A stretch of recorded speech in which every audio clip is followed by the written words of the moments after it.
বন্ধুরা আবারও চলে আসলাম আপনাদের সামনে একটা রেসিপি নিয়ে, দারুণ মজার রেসিপি।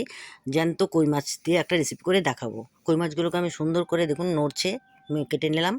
সুন্দর করে কেটে পরিষ্কার করে একদম নুন দিয়ে ভালো করে ধুয়ে নিলাম। ধুয়ে পরে এখানে দিয়ে দিলাম নুন আর হলুদ গুঁড়ো। হলুদ গুঁড়ো আর নুন দিয়ে আমি মাছগুলোকে ভালো করে মেখে নিলাম।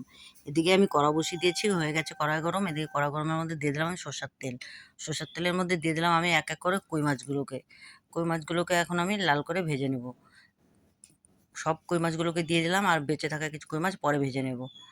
এখন আমি কিছু পরিমাণ সর্ষে, কালো সর্ষে আমি পেস্ট করে নেব।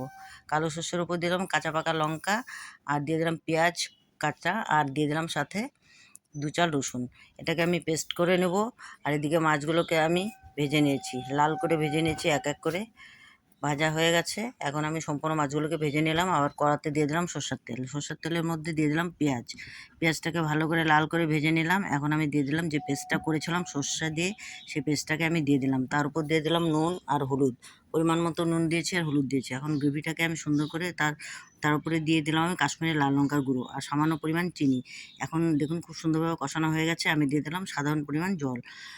যখন ঝোলের জাল উঠে গেছে, এখন আমি দিয়ে দিলাম কই মাছগুলোকে আমি এই গ্রেভিটাকে আমি খুব মাখামাখা করে করব।